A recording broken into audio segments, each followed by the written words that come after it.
Yeah, off to a good start with a nice review in the Wall Street Journal this morning, so that was sort of made me feel good.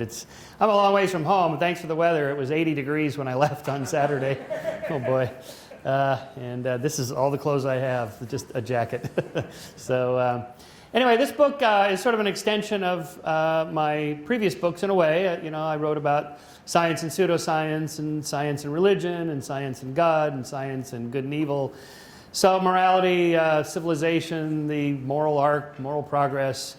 That was sort of the natural next extension. Also inspired by books by like Sam Harris, The Moral Landscape, Steven Pinker, The Better Angels, Robert Wright's Non-Zero, Matt Ridley's Rational Optimist, people that write about big, long trends and how things change over time. And since I'm a science, pro-reason, pro-science, I was pleased to discover my confirmation bias was confirmed by the real evidence that, in fact, moral progress is really not due to religion, but to Enlightenment secular values of science and reason, which I'll talk about tonight.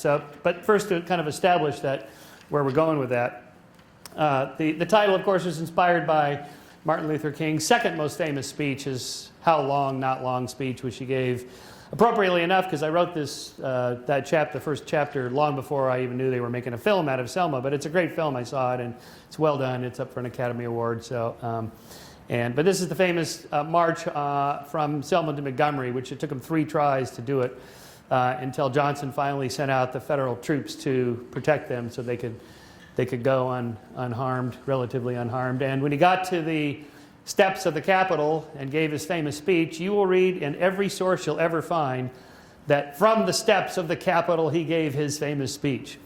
But if you actually look in the video and the pictures of the crowd, he's not on the steps. He's on a flatbed truck with a makeshift podium there because Governor Wallace wouldn't let him on the steps of the Capitol. And so it's just sort of one of those little tidbits that ended up being a really long footnote because my editor said, this book's already getting too long, as you can see.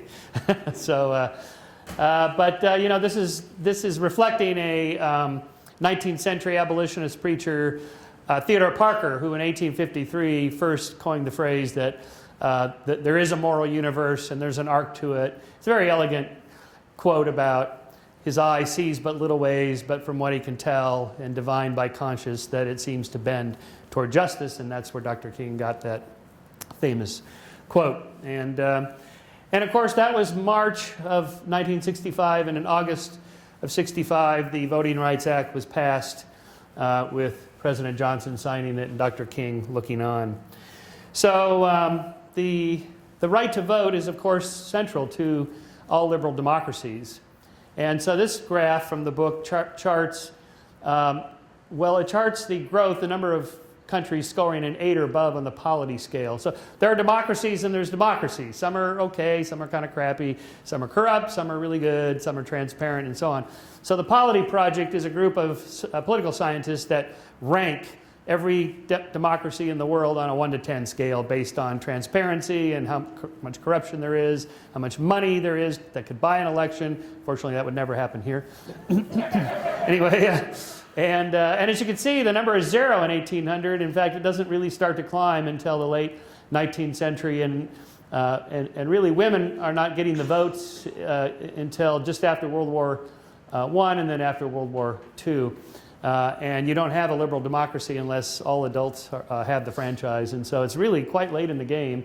And there's a little dip there in the Second World War and a few little dips in the 70s and so on. But now we're getting up to, I think it's 118 liberal democracies out of the 192 countries in the world. So that's pretty good. We're a majority now. So that's a sign of moral progress. The women's, I have a chapter on women's rights, and the story of the suffragettes is quite dramatic. But you can see here where women didn't get the vote really until the United States in 1920. I mean, that's really late in the game, but pretty early overall globally. Some of these Northern European countries, the first countries in the world were these islands. I was never really able to find out why islands in particular, why they got more influence. But now every country in the world except Saudi Arabia, which maybe this year, like the Vatican City, said never. So, and I ran across this magnificent suffragette Inez Milholland in 1913, so 7 years before the amendment was passed, did this magnificent march on Washington on this white stallion. And it was hard for the protesters to go up against that, but she was a real inspiration. And it actually, as I wrote about it in the book, it came down to, well, I had to have 3/4 of the states to pass an amendment. And it was going to be a tie, and the state of Tennessee was the last to vote. And the Tennessee congressman couldn't decide which way to vote. They would tilt the vote. And his mother wrote him a letter and said, I haven't seen how you come down on this, but you better vote in favor. You better put the rat in ratification. And so he did. So the whole women's right to vote in the United States came down to one congressman and his mom. Sometimes that's how social change happens. But since then, there's been much progress just on that particular rights revolution. So women surpassed men in earning a 4-year college degree, so in about the mid-1990s, and have reversed the trend from here at 8% to here a difference of 7% on the flip side. So that's quite a switch. And of course, an education makes you more economically empowered. So here is women's earnings as a percent of men's among 25 to 34-year-olds. 67% in 1980, 93% in 2012. You'll often see a much bigger gap because they're counting all earnings across all age scales, and of course the gaps are bigger elsewhere.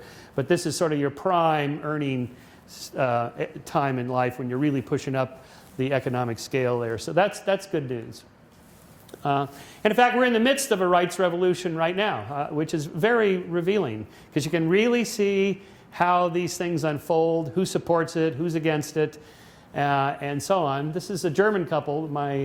This is my wife's dancing partner and his husband, and this is really no big deal in Germany. They're from Germany. This is like no one even discusses it, and they watch the news in America, and it's like, what are these people thinking? And so in many ways we're behind, but it's happening fairly quickly. Here's some data graphs from the General Social Survey and Gallup. And so these are from the 1970s, a percentage giving a more inclusive response. Should gay marriage be legal? Should gays have equal opportunity? It's not morally wrong. It's not morally wrong. So we passed that 50% mark in the early 2000s. And really all my charts here, and even the book is already out of date since now we had, what, I think 34 states allow it. And of course, as you saw, the Supreme Court's going to decide in June, and probably that will just end the whole thing. All 50 states will have gay marriage. And within 5 years after that, by 2020, probably pretty much everybody will approve of it. But again, you can kind of see what happens here. Here's, my slide got a little messed up there. So Obama in 2008, remember he said he was not in favor of it, that marriage should be defined as between a man and a woman. In 2012, I've just concluded, for me personally, it's more important to go ahead and affirm, I think, same-sex couples should be able to get married. So here's the changing attitudes and when it switched from allowing a gay marriage and opposing it. So about 2011 was the crossing line. And we're already, now this is already going to be like up here at about in end of 2014, which we don't have the data yet on that. And more secular countries like Germany, gay rights and same-sex marriage is no big deal. Here it's driven by the youth. So between religion and youth, the millennials are the most in favor of it. Generation X lagging behind, us baby boomers just sort of pulling up, trying to get to 50%, and the old guys, the old guard hanging on, slowly climbing up the ladder there. And of course we know that there are religious objections to it. Now we have to give credit to the Episcopalians, secular Jews, and other very liberal religious people who have always supported gay marriage. Okay, that's good. Whatever it takes to keep pushing things along. But you know, white evangelicals, Protestants, mainline Protestants, black Protestants, and Catholics are really lagging behind. But even this, I'm predicting, will go way up. Once all the states approve it, then everybody quits talking about it, and then it's like, I was always in favor of it. And then what I predict that'll happen is all these guys are going to go, you know, we were always in favor of gay marriage. Find some preacher back in the 80s who said he liked it. That's our guy. You know, it's a little like the abolition of slavery. All my Christian friends and the people I debate, like Dinesh D'Souza, they always talk about William Wilberforce. William Wilberforce, the good evangelical Christian, fighting for the rights of blacks and the abolition of slavery. But he was the only one And everybody objecting to him were his fellow Christians and evangelicals and so forth in Anglicans, not evangelicals, in the Church of England. And of course, all the politicians were against abolition. And that was drug kicking and screaming into the modern world. To his credit, at least he supported it. But when you really look at his biography, William Wilberforce, he was quite the little moralizer about all sorts of things. And what really bugged him about it was that slavery corrupted the ship captains and the slave owners, and it made him more degenerate. And he was just kind of against it in general as a degeneracy of the human condition. It wasn't just all people should be treated equally under the law. So that was kind of interesting to discover that. By the way, I have good news for those of you who are in favor not only of gay marriage, but the legalization of pot. I found biblical support. I did. I found biblical support for both, because in Leviticus chapter 20, verse 13, it says, if a man lies with another man, he must be stoned.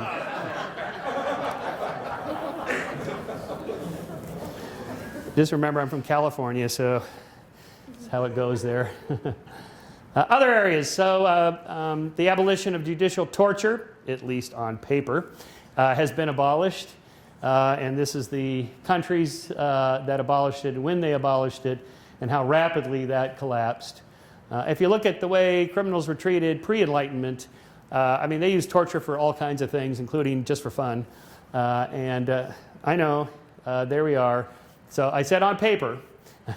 So one of the things I discovered in studying rights revolutions is that the law, there's the ideas, then the laws change, and then the laws get enforced, and then it sort of drags on for a while as those laws get enforced. So we're still in some areas, not calling it torture, but enhanced interrogation or whatever. I know, this still goes on, but still the fact that it's controversial and you're not supposed to do it, that means we've made some progress there.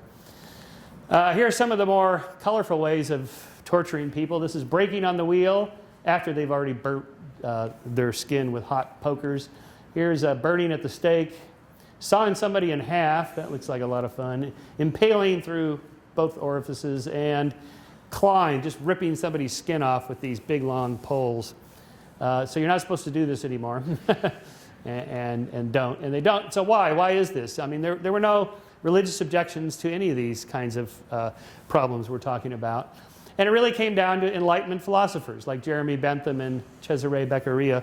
Beccaria wrote a famous book called Essays on Crimes and Punishment. He was the first one to propose the idea that the punishment should fit the crime. There ought to be fixed proportion between crimes and punishments. This is the principle of proportionality. That requires abstract reasoning, requires being able to sort of think through an argument, rationally decide, how bad is the crime, how many people are affected. So this is really the foundation of the utilitarian argument for structuring a society in a rational way, rather than just doing it haphazardly. So here's the decline in capital punishment. So these are European countries that carry out execution, 0. These are European countries that have it, so it's not quite 0, but nobody employs it. So here are some of the more colorful ways of doing it, shooting somebody. Here's the very first, earliest capital punishment that we know of. That's from, I don't know, something like 20,000 years ago that I found in an anthropology book, credited with, here are the 10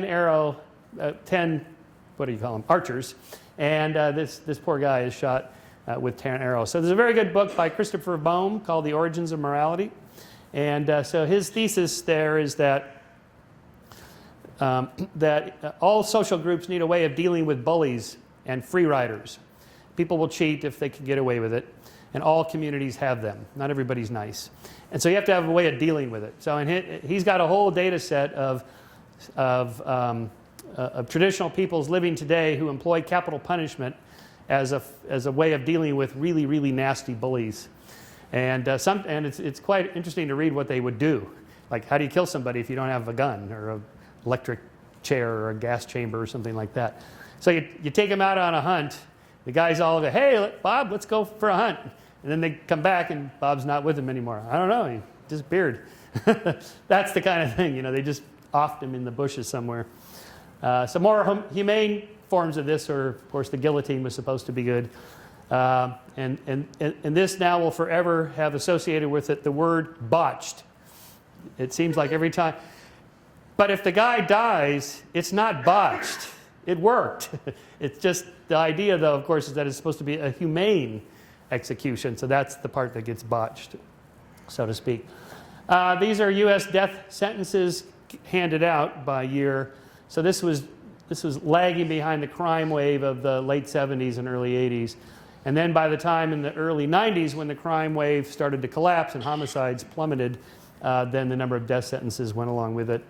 Number of actual executions following later, slightly later than that, but also declining. If you take Texas and Florida out, then it's really, really low. But the fact is, most prisoners on death row die of old age, and it's super expensive.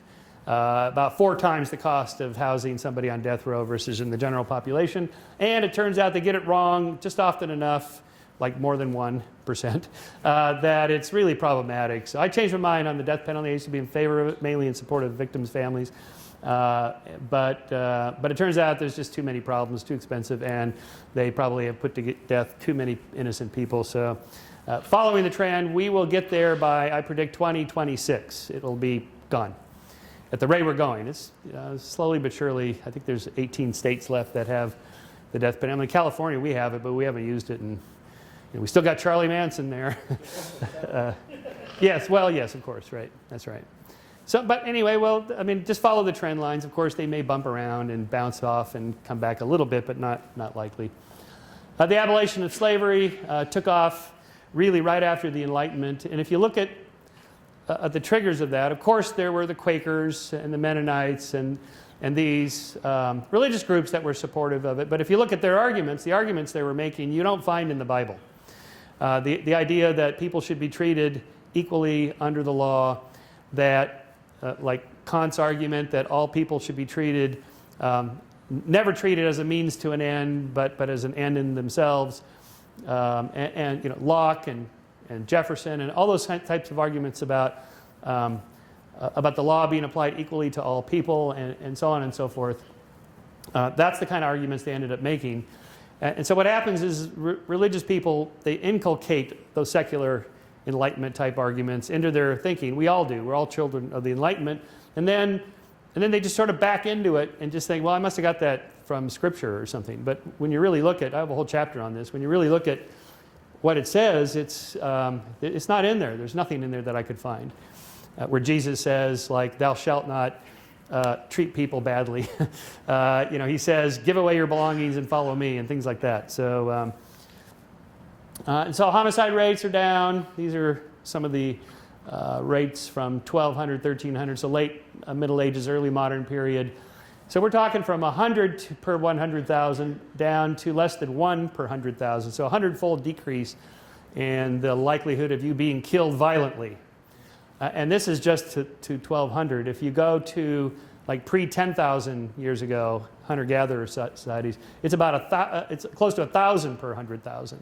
So everybody would have known somebody that was murdered or killed.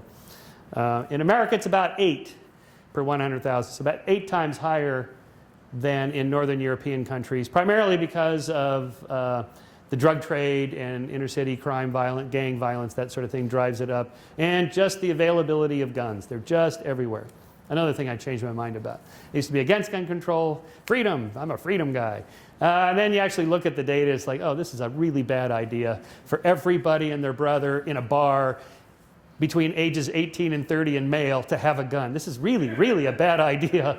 What could go wrong? Lots of things can go wrong. So we did an issue of Skeptic on gun control, and I debated that guy John Locke, who wrote the book More Guns, Less Crime. His thesis is that if you arm everybody, then we'll really be safe. And I just don't see it. Anyway, so here's some of these are just a couple skulls I photographed at a museum in Northern Europe from the Paleolithic, about 30,000, 40,000 years ago. This guy got his skull bashed in and an arrow point. This is his sternum here, right there. And this guy has a dagger in his chest and then the spear through his... You find tons of these kinds of skeletons in archaeological finds. The worst scenarios are about 25%. About 1 out of 4 people die violently. So we've really reduced the rate considerably. And what about war? Haven't armed conflicts become worse? Well, actually they've gotten better. This is a a massive data set. It's a bunch of different data sets from a whole bunch of different archaeologists and anthropologists that Pinker put together for the Better Angels. And so let me just deconstruct this for you because there's a lot here. So these are prehistoric archaeological sites. This is percentage of people that died in warfare. From archaeological sites, so they're estimating like the percentage of the skeletons you find in a grave, how many of them have spear points and crushed skulls and garrots around their neck and that sort of thing. These are modern hunter-gatherer societies. These are modern hunter, horticultural, and other tribal groups living today. And then these are modern states. So in terms of the percentage, you're way better living in a civilized state. You're way better living in Nazi Germany than living in any of these types of communities. Just in terms of what are the chances of you personally dying violently, or you, or me. You know, you would much rather be alive in any state, in inner city, Detroit. I can't even make jokes about New York anymore because it's gotten so safe here in the last couple of decades. And so even that, now I know that the counter to that is that, well, but the raw numbers are much higher. Yes, of course, because the populations are much larger, the killing mechanisms are much more efficient, and so on. So you can stack up the body count pretty high with a huge population and huge armies and really effective weapons. But just in terms of our moral criteria is what are the chances of any of us dying violently or being harmed? States are much better. So what about the 20th century is often said to be the most violent, the worst century in history. But as Pinker likes to say, we have to remember that the 20th century was 100 years long, not 50 years. And everybody always takes the first half and so on. See, it's the worst ever. But something weird has happened in the second half. All the great powers of Europe quit fighting each other. They just stopped. After 500 years of fighting, pretty much every 1 or 2 years, somebody was at war with somebody else, and it just stopped. And it's one of these great, interesting problems that political scientists study is why did that happen, and how long will it keep going? You know, by the 80s, it was like, oh, this is kind of interesting, but surely this is going to, you know, Poland will invade Germany, or maybe the French will invade England. No, now it's kind of almost hilarious. Can you imagine the French marching their troops through the Channel and into London? I mean, it's just not going to happen. And so if you go back, so now I'm going to look at that little chunk there. Of course, we can blow that up. This is from Max Roser.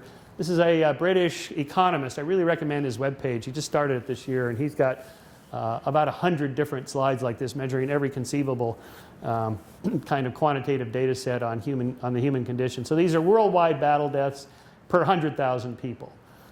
So this is, you know, post-World War II in the 50s. So you're getting a lot of proxy wars from the great powers. Okay, so it doesn't completely stop that way. But even these are on the decline. Interstate wars, civil wars. And as I show in the book, you know, the democratic peace theory actually holds up. That the better your democracy, the less likely you are to have a conflict with another good democracy. If it's a crappy democracy, maybe it goes up a little bit more. If it's an autocracy, a dictatorship, it goes up more. So it's not a perfect thing, like the McDonald's theory of peace is not perfect. You know, 2 countries with McDonald's never go to war. That's not quite right. But trade between countries, like with Cuba. Now there's an idea. You know, we tried 60 years of economic barricades. That didn't work. All right, let's try something else. Let's just try trading with them and make them wealthy, and maybe that will make relations better. Anyway, so... and then genocide, of course, that's always another counter. Yeah, but what about all those mass killings? Yes, it was really bad, again, in that first half. But in the second half, even places like Rwanda and Cambodia, Pakistan, and these are deaths per 100,000 people are standard metric that people that study crime use. But even these are pretty low compared to the massive genocides of the Soviets, Armenians, the Nazis, and the Chinese, and so forth. And then finally, what about terrorism? Okay, well, I mean, you know, it's like every night there's something. So yes, of course, it's doing something, but what is it doing? So I found an interesting data set from Erica Chenoweth. Actually, I just stumbled into a TED Talk by her, and she was presenting her data, and sure enough, this is really quite a data set. So she has like every attempt at a campaign for political change, either violent or nonviolent, for about a century. And this is the percentage of successful campaigns. So nonviolent versus violent, so about double the rate of success. And then partial success, still nonviolent. And then failures, violent campaigns are far more likely to be in that category. And then over time, since the 40s, through the 70s, the violent campaigns started to decline, and they picked up a little bit here and then been going down, and that's the trend now. So, I mean, no terrorist group has ever overturned a state, taken over the government, established a new government, and now they're operating there. It's true, like in Syria, they got in legitimately and then kind of became corrupt, like Hitler did. But still, the idea that a terrorist could implement violence, overturn the government, establish a new government, or like ISIL, just declare you're a state, even though they're not a state. So that's never happened, so that's good news. I have to admit there are little setbacks and stuff. So spending $1 trillion, 2, maybe 3 when we're done, with Afghanistan and Iraq and then the war on terror. It's probably more than $3 trillion when we're done. Maybe they did succeed in ways that we don't think of political success like changing regimes. Maybe that isn't the goal. So maybe we need to reassess to what extent, how many resources we allocate for that kind of thing. When in fact, they can't possibly overthrow our government or anything like that. How far is the moral arc bent? Today's conservatives are more liberal than liberals in the 1950s. If you think about that, you think about, well, I think I had, yes. But what about Donald Sterling, Trayvon Martin, Ferguson? Okay, Donald Sterling, I'm from LA, owner of the Clippers. You remember the big story. And so in LA, this was like hand-wringing. Oh my God, we're just as racist as we've ever been. Look at how bad this is. And Al Sharpton's on TV every night. Oh, it's all over. Emergency meetings. It's back to the 50s. No. This guy says some disparaging remarks about African Americans in private to his mistress, and he gets in big trouble. Most old guys in the 50s were like him, and they didn't hide it. That's how far we've come. Most people don't think like that anymore, and the handful that do are old guys that they just sort of lose their mind for a while and just blurb out things like that. So he's still the rarity there. What about Trayvon Martin and Ferguson? Okay, how common are these now? How common were they before? Well, Max Roser posted this, lynchings in the United States, whites, blacks in total, 1882 to 1969. Well, it was pretty much zero by the 1950s. And so just the idea of interracial relationships, how cops used to treat blacks in the 20s, 30s, 40s, and 50s compared to today. Or just look at the old debate on interracial marriage. And 4% in 1959 approved of interracial marriage. 4%. 96% of Americans were against it. I mean, just think about what we're talking about now with gay marriage. I was on the radio today with this Bob Dutko, who's a conservative Christian radio talk show host in the Midwest. Okay. And so he said, I see you're in favor of gay marriage, of course, aren't you? No, because then I suppose you'd be in favor of people marrying their animals. Like, yes, that's a big problem. I mean, everybody I know wants to marry their dog. And, these arguments are just so lame. But no one would, but I asked him about this. So you would, of course, be against blacks and whites interracial marriage. Well, no, I'm in favor of that. It's like, yeah, but if you lived 50 years ago, you would not have been in favor of that. And although I am curious about this one, who's the other 13%? Maybe it was this guy. Anyway, I don't know. Still, that's a pretty good sign. Okay, what about Charlie Hebdo and this? Okay, this is a concern. I am worried about this. I'm a magazine publisher. I don't want to end up like this guy. Now, we're a science magazine, so I don't really deal with religion that much, and we've never done anything on Islam. And I don't want to have to be like Sam Harris and Ayaan Hirsi Ali and travel with bodyguards. I really don't want to do that. But why do they have to do that? I went to see Ayaan speak at Occidental College in LA, and she's there with bodyguards, and there were some Muslim women that were there to protest her. And, they waited until she was done in Q&A. You're insulting our religion, we're not violent, and so on. Then why do I have to have armed guards standing here? It was like, whoop, end of conversation. I mean, that's right. That's the problem. So, all right. So here's a little pop quiz that I've been trying out. I don't know if this is offensive or not. I'm among friends, I know. But if this was a general audience, what did the murderers shout when they killed the staff at Charlie Hebdo?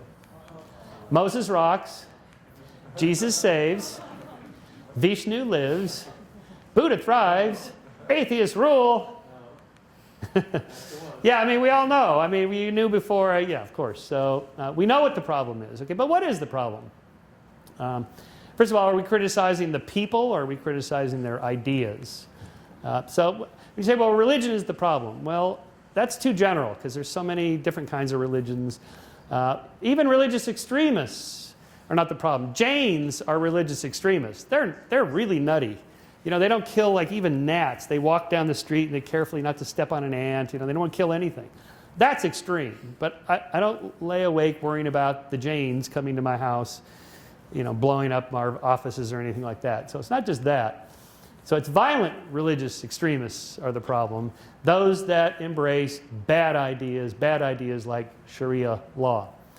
So if you saw the collision between Sam Harris and what's his name, Ben Affleck, the actor on Bill Maher, you know, they're just talking at cross purposes. Sam's talking about religious ideas like Sharia ideas, and Affleck's talking about you're insulting people. Okay, it's talking at cross purposes. We operate in the world of ideas. We're into science and reason and ideas. So what is it that people believe? Because it's beliefs that drive people to act. So here are just a few percentages of medium percentage of Muslims who favor enshrining Sharia law as the official law of a country. 84%, 77%. You know, we're talking 3/4, 2/3. You know, almost 1 out of 5, and that's a 2013 Pew. These are all from a Pew study in 2013. Higher support for Sharia, where Islam is officially the favored religion. So these are percentage of Muslims who say Sharia should be the official law in countries where Islam is officially favored religion. All right, almost everybody. You know, 9 out of 10, 3/4. You know, over half in the entire database. Or percentage of Muslims who say Sharia laws developed by men, you know, by humans, or developed the revealed word of God. So these are gigantic percentages. So it's not a trivial handful of bad apples that just kind of got you know, sidetracked in some weird cult. And if we could just isolate a couple of those, we're okay. I think the problem could be bigger than that. Do you favor corporal punishment for crimes such as theft? And so these are, you know, beatings, stonings, whippings, what called caning. Again, these are non-trivial numbers in a lot of different countries. Or favor stoning as punishment for adultery. Not the guys, of course. Or percentage of Muslims who favor executing those who leave the religion. Okay, these are really bad ideas. These are dumb ideas. These are morally stupid ideas that are grounded in religion that have to be debunked. Just like we already debunked the witch theory of causality, as I call it in the book. You know, if you believe that women cavorting with demons in the middle of the night causes crop failures and disease and accidents, then you're either insane or you lived 500 years ago when everybody believed that. So what happened to the witch theory of causality? We debunked it. We now have a good theory of germs and a theory of the weather. We have meteorology, we have epidemiology, and we know how diseases operate and so forth. So we don't need that theory anymore. And we have to do something like that with all the other bad religious, superstitious ideas. So to that we say 9. This is the Berliner Courier. Our freedoms you will not murder. This is the day after. Or the Independent. You know, where was the American press on this? So here's a real interesting tension between amongst liberals and those of us who share liberal ideas and freedom of speech, but we also don't want to offend everybody. Well, sometimes you got to offend people. It's just if they have bad ideas, sometimes you got to just challenge those bad ideas. Now maybe the sort of more forceful approach doesn't work for everybody, but it works for some people. It's the Dawkins approach, the Hitchens, just nail them, hitch slap them. Sometimes that's what people need. And I like this one: yesterday, today, and tomorrow. We're just going to keep we're going to keep debunking your bad ideas. Or you don't want us to publish any of those covers? Publish all of them. These are all European publications, particularly in Germany. But this is no surprise. You know, they firebombed the offices before. Yeah, okay.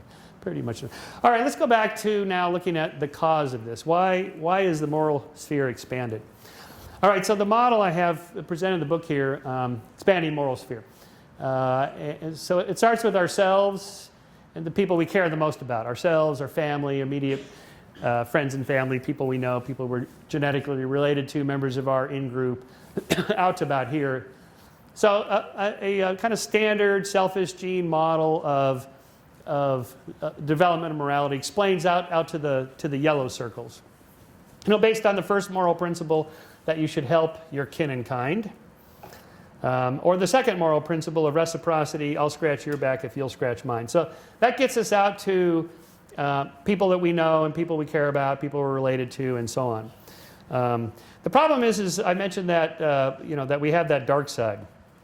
So we have sort of a dual nature for good and evil involving fairness and justice, helping and hurting, cooperative and competitive, altruistic and greedy. We have our better angels and our inner demons. And so I'm going to show you this video clip here that I think well captured. I just stumbled across this on YouTube after I got tired of watching the cat videos. I found this one. And this nicely captures this tension we have between we want to help our fellow humans, particularly when they're harmed, and we have a sense of revenge, jealousy, justice, anger that bubbles up when we see it. Just like any movie where, you know, the bad guy and the Dirty Harry or whoever is going to give the bad guy his comeuppance, and that feels really good. So what you'll see is here, I don't even know where this is. Probably, I think it's somewhere in Europe.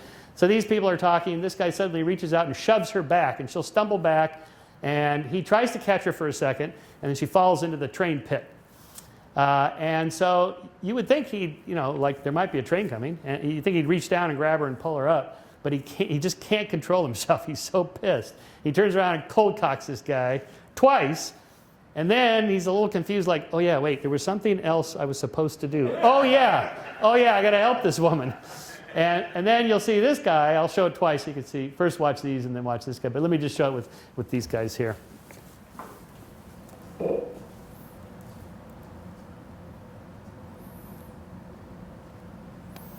Hang on one second. I'm getting the spinning beach ball of death. Okay, here we go.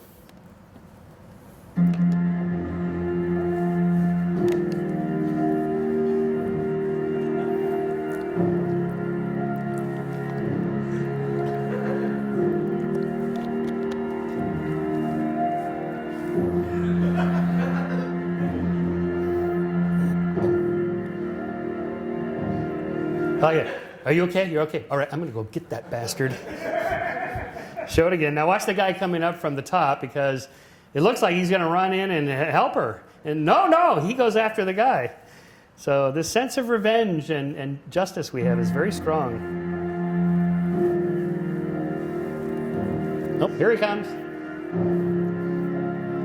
Yeah, I better help that woman. I'm going to help that woman. No, I'm going to go get that guy. Okay, you okay? Yeah, I'm all right. Okay. All right, here we go. So I make the case, you know, using research from anthropologists and primatologists that we have a moral sense. We have a sense of right and wrong, justice. You're probably familiar with Franz de Waal's research on primates with the capuchin monkeys. So in this video clip, they've trained these monkeys to swap little stones for food. So the stones are like money. You just do classical learning, classical conditioning, and then they learn to give the stone back and they get a piece of food, which is a cucumber slice. But then the other option is grapes. They like the grapes better than the cucumber slices because, you know, who doesn't? And because they're sweet, they're better, they taste better.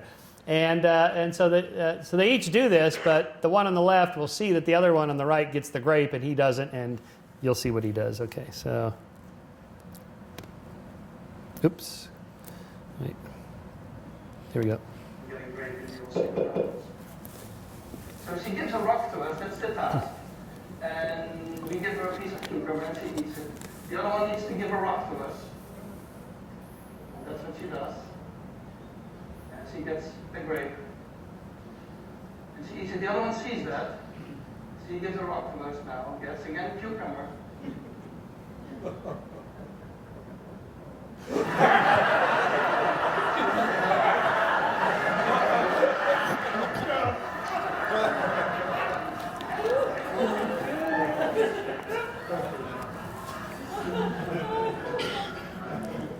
She tests the rock now against the wall. She needs to give it to us. And she gets cucumber again.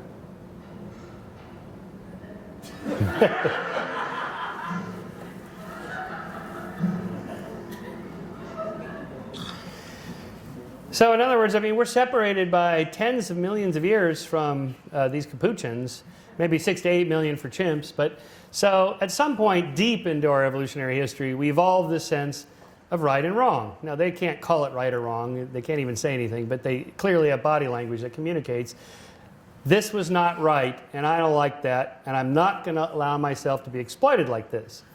So this was Chris Baum's point in his book on moral origins, looking at these hunter-gatherer communities. You've got to have a system in place to deal with cheaters and bullies and free riders, because you will be taken advantage of. The turn the other cheek, the Jesus philosophy is no good. You have to stand up and fight for yourself, and then people will be nice to you. It's just sort of how it works. I'll show you what I mean. So here's another one of these experiments. So, have you ever fantasized about killing someone you don't like? All right, be honest. Give me a real show of hands. How many of you thought about doing this? Yeah, me too, several times. This question was asked by David Buss for his research, which resulted in his book, The Murderer Next Door. And this was his, so here's his database of between males and females frequently thinking about it or occasionally thinking about killing somebody. So men about twice as many as women frequently, but women start to catch up on the occasional percentage. But look at that, almost 80% for men and almost 2/3 for women. So this is not some like casual thing that almost never happens amongst a few crazy bad apples, and almost all of us have this urge. I went through David's book. So one guy said he went 80% of the way toward killing a former friend and now a jealous rival. David asked him, well, what would you do? So this guy's, well, first I would break every bone in his body, starting with his fingers and toes, slowly making my way to larger ones. Then I would puncture his lungs and maybe a few other organs.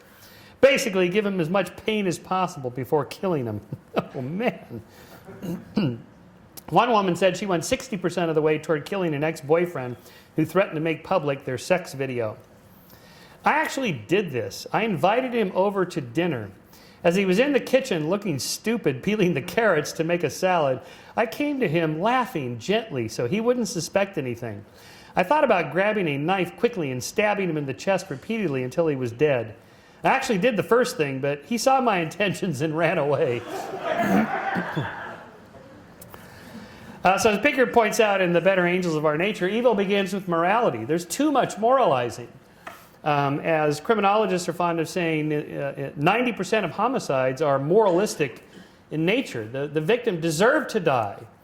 You know, she cheated on me, he insulted me, you know, he scratched my car, you know, at the bar, he cheated at cards, you know, before you knew it, boom, he's dead. Again, a good reason why arming everybody to the teeth is not a good idea, because the counting to 10 is always a good principle.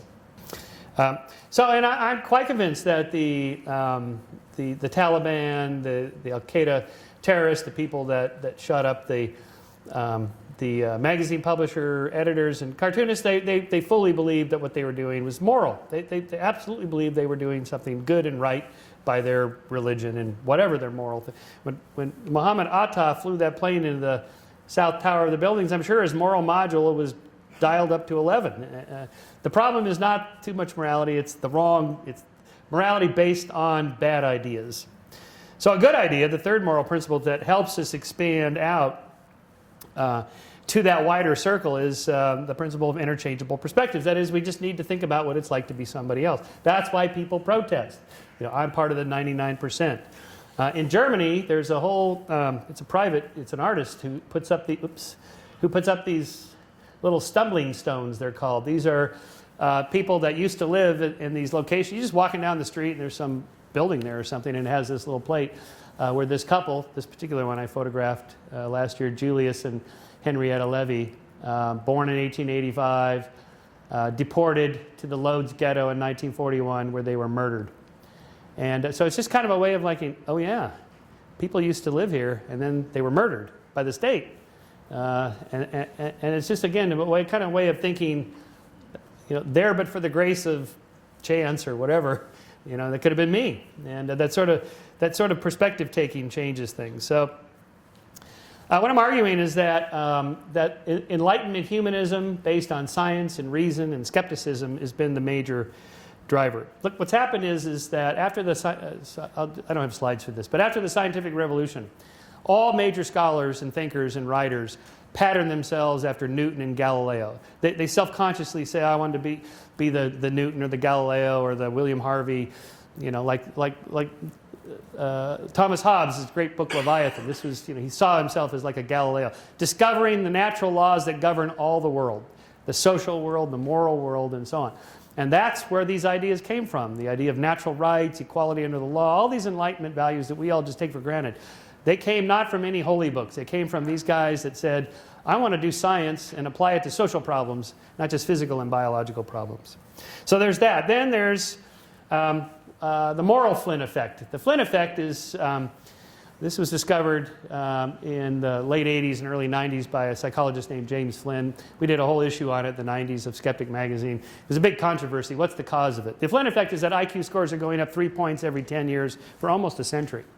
People are actually really getting smarter.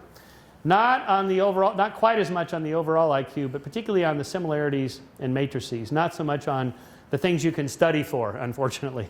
But matrices are things like this, where you have to look at this pattern, which answer fits the missing space to complete the pattern. So you've got 2, 3, 1, 1, 2, 3, 3, 1. So it's going to be a 2, and it's probably going to be this one because it's not filled out. Each of them has a blank one, and those are blank. Something like that. Now, that's one of the easier ones, because I couldn't get the other ones very well, because I'm older than 25 now. Well, that's true. But my daughter, on the other hand, is really good at these sorts of things. There's similarities. What do dogs and rabbits have in common? If you said you use dogs to hunt rabbits, you're thinking concretely. If you answered both are mammals, you're thinking like a scientist and classifying organisms by type, which is an abstraction. So for the past century, people are thinking abstractly more than they are concretely. Now, Flint attributes this to first the Industrial Revolution and then the Information Age and now the Internet, but just the idea that more and more jobs require abstract reasoning, holding numbers and calculations in your head, not just numerical calculations, but any kind of way of thinking about things, mortgages, proportional interest rates, things like that people 200 years ago didn't think much about. Now they do. So the tide has sort of pulled all of this up. That's the idea.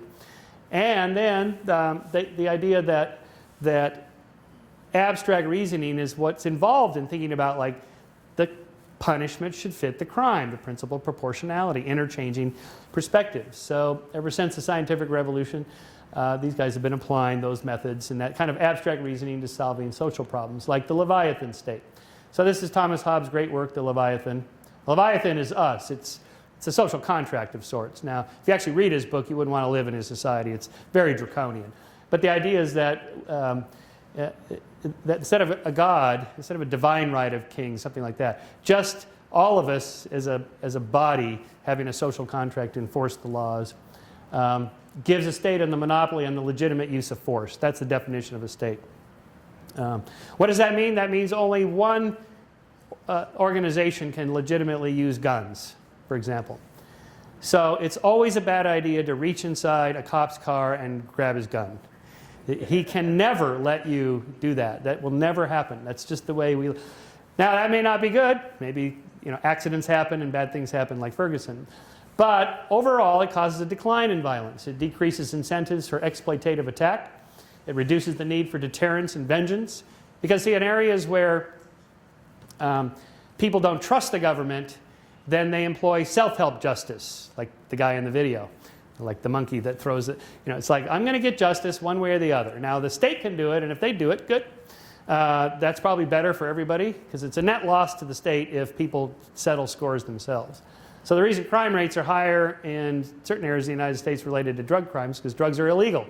So where there's no free market, there's a black market. When there's a black market, then you're going to get people that can only settle their disputes not through courts. They can't call the police and go, that guy was selling drugs in my turf, right? So you got to go down there at midnight and take care of it yourself. That leads to an increase in violence.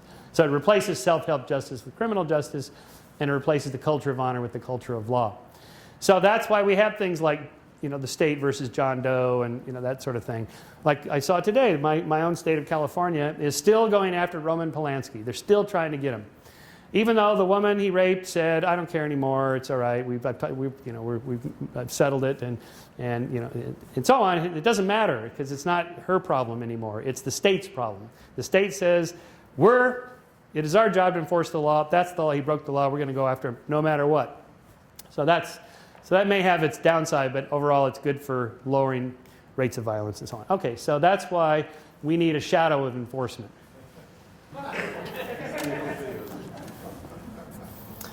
So for example, here's a famous public goods experiment.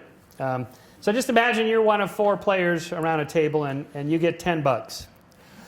Now you're given the opportunity to anonymously contribute to the commons. You just put some of your money in an envelope. Let's say I give each of you 10 $1 bills. And then the promise is that whatever pot is in there that you've all given, I'm going to multiply it by 1.5 and then divide it by 4. So if everybody gives $10, we all put all 10 of our dollars in times 4 times 1.5, then that's $60 divided by 4. So you started with 10, now you have 15, right? So we're all better off. That's what we should do. But let's say you, number A, you give $5, and each of B, C, and D each give $10. So that's $35 times 1.5 equals 52.5 divided by 4. So that gives each of B, C, and D $13.12, but A now has $18.12. So he's $5 ahead of everybody else.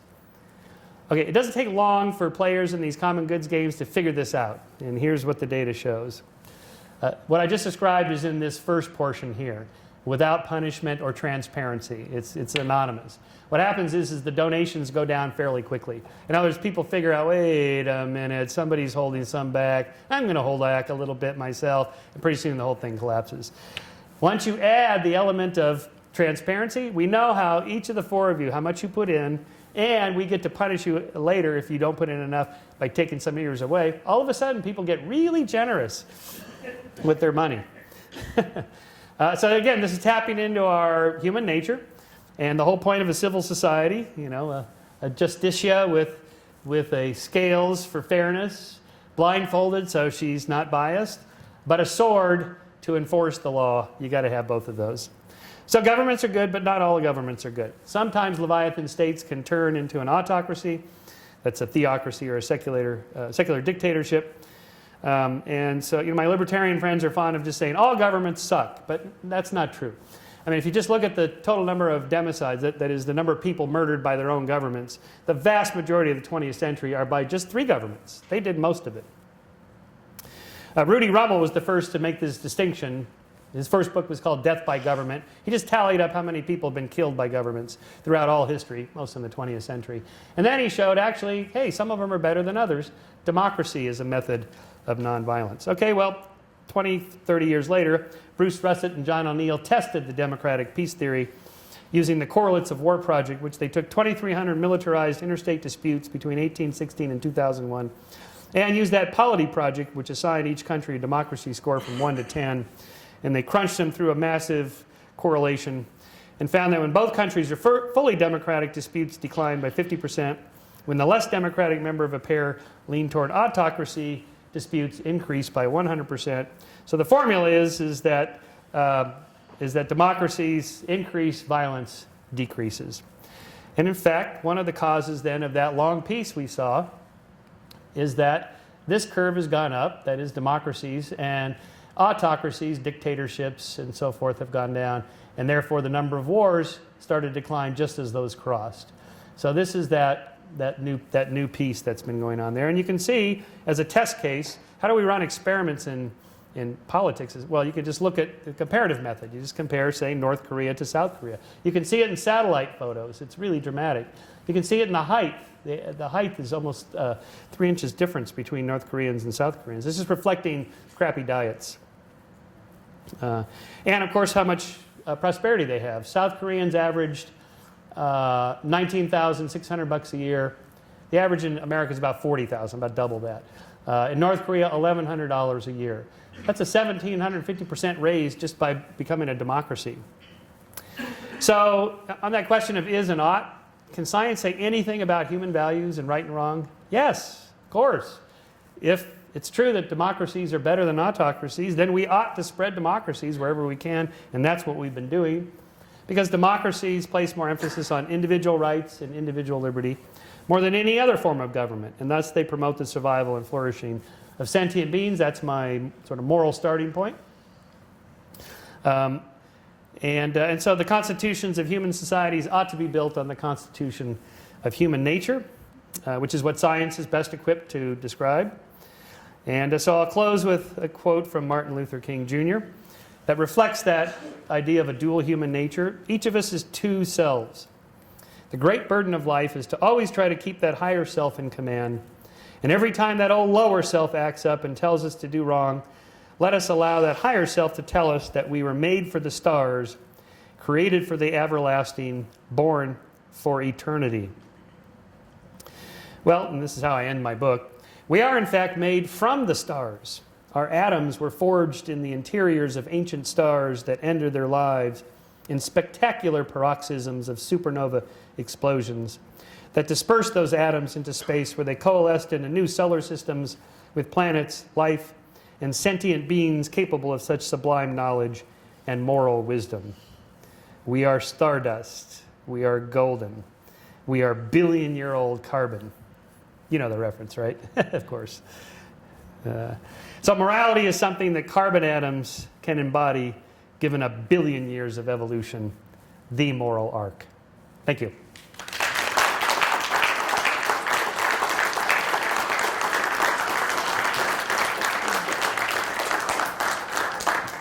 Sure.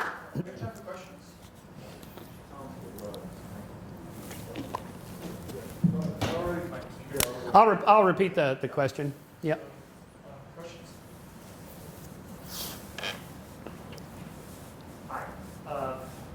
So it's between Paris and Sydney and Ottawa, it seems like there's an attack every month now. And every time there is an attack, it seems that we have to have the same conversation over and over again.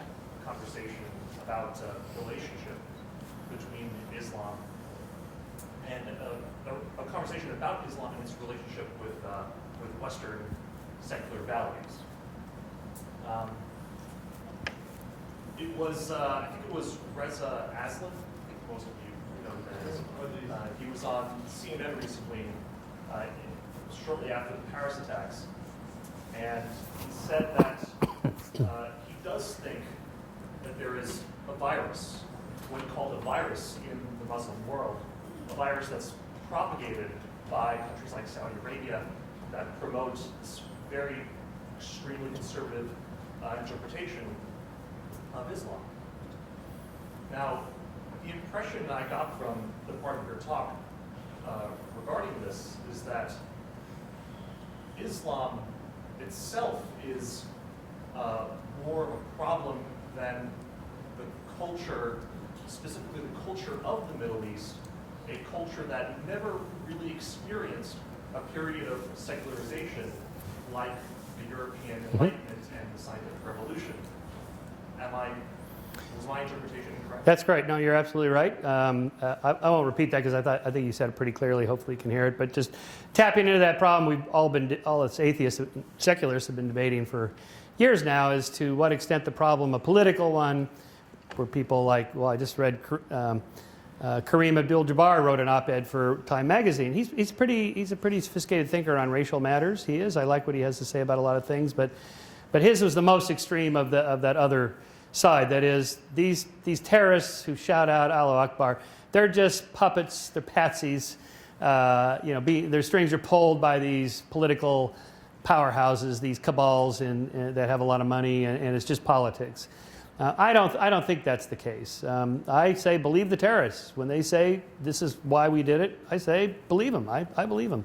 I don't think they're self-deceived or been tricked by their puppet masters. So, and then the question is, to what extent do moderate Muslims believe these things? Well, I just showed you the slides that show, well, huge percentages. Now, maybe they don't actually do it. I mean, I've seen some of those canings where the guy's just over there grabbing his ankles and they're just doing this with the little twitch, the switch. It's not really hurting them. But I've seen others where they really do it. And, so to what extent do the moderates believe it should just be, it's just symbolic versus real? But the point Sam Harris makes, and I think it's pretty solid, is that the moderates enable the extremists because they're only that far away. Everybody believes that. We all know that's stoning to death is the right punishment. Now, whether it's symbolic or not, but once you agree that it's symbolic, then it's a small step to actually doing it. Much like I have a whole chapter on evil, and I have a whole thing showing how the Nazis gradually got into mass extermination. I mean, it took them about a decade to get to the point where they were doing that, just slowly but gradually. First euthanizing, the aged and mentally handicapped and physically handicapped of just Germans, just regular people, and then just slowly ratcheting up with laws and so on. Before you know it, they got Auschwitz. Okay, so that didn't happen overnight. So it's easy to get people there, and so that's why I think we do have to go after the things like Sharia law forcefully. I mean, the Charlie Hebdo, that's not my style. I'm not a cartoonist anyway, and Skeptic magazine, that's not what we do. But I think there's a role for that. There's a role for the Hitchens sort of Dawkins approach. There's a role for others that are more moderate. Whatever it takes to talk people out of their crazy ideas, their version of the witch theory. So in short, I think Islam hasn't gone through the Enlightenment, whereas Christianity did, and that's the major difference. Yes, sir. There was something in the Quran to the effect, I'm told, that every word in it is unchangeable and has to be true. And I would say the fundamental point is that for a scientist, it is no shame to be wrong. You make an experiment, you have a theory, it seems to work, then you have another experiment. Things can change. Progress demands a lack of rigid belief. Absolutely. So the difference. Sorry. Go ahead. And that is the real conflict between science and religion. Yep. Yeah, his point that science changes, not always as fast as we'd like it to in some areas, but if you are a fundamentalist, literalist, right, that's a big problem. Fortunately for us, the majority of Christians now don't really take the Bible literally. I mean, they may even say that they do. They don't even realize that they're not until people like me or Hitch point out what it actually says, and it's like, oh, well, no, we don't. Of course, we don't believe that anymore. We got the New Testament. Well, how come Jesus said that? Well, he's having a bad day. Whatever. I mean, pretty much like the guy on the radio today. Of course, I'm in favor of interracial marriage. I mean, who would not think that? Like pretty much everybody, 50 years ago was against it. I mean, it's like you didn't get that. That change didn't happen because God spoke to you, or like in the Mormon. I have a whole thing on Mormonism because it's such a fresh new religion. You can see how Joseph Smith gets this revelation from God about polygamy, celestial marriage, just about the time he had this new love interest down the street. And his buddies were there, and they heard it all, and they got the affidavit. If you read the affidavit, we were there, we heard God speak and stuff. And then, then that spread for a while until Utah wanted to become a state in the Union, and the federal government said no polygamy. And then God spoke again, and he said, monogamy is the one true way now. And they did the same thing with racial relations and so on. Most religions, the moderate ones, they change. They don't admit it. They just sort of go along, and they get sucked through the Enlightenment and come out the other side, and they go along with the program. Okay, fine, that's good. The ones that don't, that's the problem. Back to the Islam. Let's go here. And when you were talking about the statistics, like you were probably talking about the Western world view of like gay marriage and things, but like if you look at countries like Russia and even Turkey, like the statistics are actually opposing gay marriage are getting higher. So don't you think like we are like living in two worlds right now? One is going forward and one is going backward. Like as Yes. ISIS, like Al Qaeda considers ISIS extremists. And I'm from Iraq.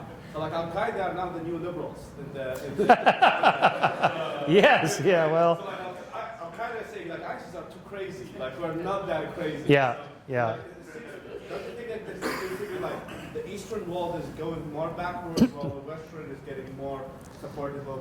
I mean, Russia is like passing a law that's like so. Yes, okay. Uganda and like the Middle East as well is getting much more backward than it was like 30 or 40 years ago. Yeah, the arc is not a linear, perfect, nice, beautiful, elegant arc that just goes up with no bumps. Lots of little bumps. But remember, Putin's an old KGB guy. I was worried about this, that the Russians wouldn't get to the point where they become really liberal before somebody from the old school would come back up, and that's what he did. But even he's not going to get away with he got away with the Crimea. Okay, it's just, it's nothing compared to the old Soviet Union. And I think that's just a little bit of a backlash of, like old nationalism, old, blood and soil and the purity of the race. Jonathan Haidt's 5 moral dimensions, purity is one of them. People care about the purity. So, the Nazis were not a scientific, rational society. Not at all. They were the opposite. They were a sort of romanticism, blood and soil, race, eugenics. Our people are better than those people because of our blood, all that stuff. That's just nonsense. And I think it's just kind of a throwback to that, just a little, I'm hoping, bump in the road.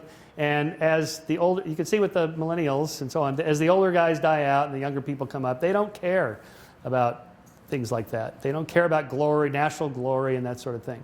I think for Russia. Now, yes, like India passed a law about homosexuality and so on, but even that was roundly shouted down. It's still legal.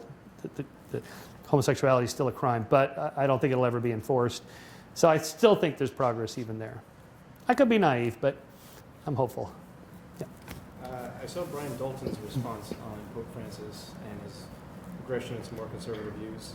A little bit harsh and critical, but yeah. Actually, I liked it.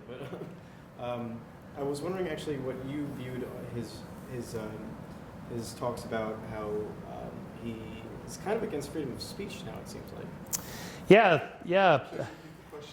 So questions on the Pope, and he was making these inroads to being more liberal. Even saying us atheists get to go to heaven, maybe. Who can say? And then he took the step backwards about, if somebody insulted my mother, I'd punch him. Yeah, well, okay. So he's got balls, good. But as a principle applying to states and religions, that was not good. That was a step backwards. So, and as for Brian Dalton's approach, I like it. Humor. Again, I think humor is one way of deflecting anger, and sometimes it incites it. But for the most part, in more civilized societies, more Western civilized societies, humor works good. Yeah. The Pope, in the same statement where he said that about punching the guy who insulted his mother, he qualified it with you can't kill for God. Yes, that's right. He did. Yes, that's a good point. Yeah. Back here. You mentioned that 97% statistic a couple of times of interracial marriage, and I'm wondering, do you feel like you can really trust those numbers? Were they only asking adult white men? Oh yeah. Okay. So there's the question is on how trustworthy self-reporting data is. Well, it's problematic sometimes. It's true. I mean, maybe people say what they think the pollster wants them to say, but it's the best we have. These guys that do it, the Pew and the Gallups, I mean, they really try to make it balanced and representative. They don't just talk to, old white guys between age 50. And so, they try to go across the age range and demographic, geographic ranges and things like that. They try. So, it's the best we have. I mean, there's slightly better ones. At least they get on the phone and call people. That's better than just paper pencil or online. Online, you're going to get something of a select audience. But again, but I'm encouraged because it's not just Pew. Or, there's half a dozen of these polling groups, and they come pretty close to the numbers on their polls, and that tells me, okay, it's probably fairly accurate then. Let's go here. How do you respond to the idea that part of the problems with, let's say, the East, or particularly the Middle East, are a result of colonialism and the Western powers are the creators of Al Qaeda and Taliban, et cetera, et cetera, et cetera. Yeah. So this question has to do with to what extent a lot of these problems in the Middle East are resulting from long-term problems with colonialism and then the anti-colonialism movement and then the struggles for power and proxy wars and all that. Yes, I think some of that's definitely true, but I don't think it's to the point where, you know, when they shout Allah Akbar, they don't really mean that. They really mean, you know, we're just mad that you have troops here. It's not that simple. There's a documentary film, oh, I forget the name of it now. It came out last year about, it was sort of hidden cameras of people in these countries reacting to American troops being there. And you can clearly see they're not happy about this. They're pretty pissed about it. And they're going to strike back or whatever. So yes, I'm sure, you know, politics, economics, of course, has a play into it. But underneath it, there's something else that's deeper that I think is religion. Yep. Just a little side on what you just said. About a couple of months ago, The Economist magazine, the cover story was the gay divide, and it was just about that countries, Russia, Uganda, and others, they were going down, maybe a temporary setback, while the West is zooming ahead, and it just reinforces what I thought I'd respond to. Yep. And the other thing, the charts that you showed, they showed the percentage of different regions of the world of Muslims who want Sharia law. You had Eastern Europe, South Asia, Middle East, etc. What was missing was Western Europe, US, Canada. Granted, many of the Muslims here in Western Europe come from those regions, but they can change if they stay here a while. So did you have data on There is, I'm sure there's data. I just threw those slides in this afternoon. I haven't really looked it up. I'm sure it's lower. But why would it be lower? Because they're in a Western democracy that doesn't really put up with that. Doesn't encourage it, doesn't enable it, something like that. Yeah. Yeah, I see actually the pendulum as going backwards toward barbarism. I mean, there's so many points I could make, but just your flight here, look at all the security. We're old enough to remember where flying was fun. Well, okay, yeah. Okay. Respected Jewish leaders are saying there will be no Jews in France within a decade, within 2 decades. And you got to realize the Jews in France now are the second batch. These are not the descendants of the Jews Napoleon freed. They were burned. These are the people largely who escaped from Islamic countries. Mm-hmm. And now they're fearing there's no future there. Uh-huh. Could the pendulum swing back the other way into barbarism? Yes, of course. I'm not an inevitabilist. I don't think there's any arrow to history that has to unfold the way it has. But I think it's very unlikely that, say, for example, we would go back to witch burning, or that slavery would be legalized in most countries, that the vote for blacks and women would be taken away in America. I mean, just think about that. How likely is that? Pretty much zero, close to zero. So these big rights revolutions, I think, are not going to reverse. And how likely by whom? By Christians, chances are zero. How many countries do have slavery now? Okay, well, I do address the problem of sex trafficking and slave labor. And the numbers that are given by the activist groups, I think, are exaggerated. But it does exist, it still happens, it's still a problem. But the point is, it's illegal everywhere. So you don't have to fight the battle for why it should be illegal. We won that one. It's done. Now you just have to enforce it. So there's still some lag time. But why is it happening in those countries? Well, they got crappy governments. They don't enforce their laws. And then there's a black market for it. There's money to be made. So bad people go in there and do this. The governments have to get stronger and enforce those laws and so on. Yeah. In your introduction, you actually wrote that a lot of things we think of as immoral behavior are actually factual errors. And you gave the example, the reason it's immoral to burn women as witches is it turned out that the witch theory of crop failure was wrong. Right. Imagine it had turned out that that theory was correct. Would it then be moral to burn them? Right. It's a fair point. No, because we have deeper principles that we discovered and embraced that have to do with the equal rights of all people. People should never be treated as means to an end, but an end in themselves. Those are the kinds of things, what I call natural law theory. I don't call it that. That's what it's called. That trumps, let's say, the Nazis were right about eugenics or something like that. And I base that on the fact that I start with the individual as, I'll come right back to that. I start with the individual as the foundation of our moral concerns, not the group. Because when A, natural selection operates on individuals, not groups, and B, whenever individuals are sacrificed in the name of a group, for the group, sort of a utilitarian calculus, that's when the body counts start to stack up. You know about the trolley thought experiment, right? The trolley car. You flip the switch to kill the one worker to save the 5. Everybody says, yes, I flipped the switch. Okay, but so once you agree to that utilitarian calculus, then it's not far to go from kill 1 to save 5, kill 1 million to save 5 million, kill 10 million to save 50 million, and all of a sudden you have Stalin and Mao and Hitler gladly sacrificing masses just because they've given up that deeper principle of the individual is what counts. So I would say, even if it turned out true, we wouldn't do it because we don't sacrifice the individual for the group. If we did live in an alternative universe where witchcraft theory did turn out to be true, wouldn't the moral arc end up bending that way in the long run anyway, in spite of any other alternative natural rights principles you might have, simply because it would actually end up, just people would eventually recognize that actually works? Yes, well, okay, so what if the witchcraft theory turned out to be true? Well, I'd say we would go for something like banning brooms, something like this, rather than killing the... But the point I'm making, though, is that if it actually turned out that burning witches did improve everyone's lives so dramatically that our moral arc would, despite what we might think today, would actually bend towards that way in the long run. That would be the factual basis. Yes, but that's a utilitarian argument, and I'm not a utilitarian.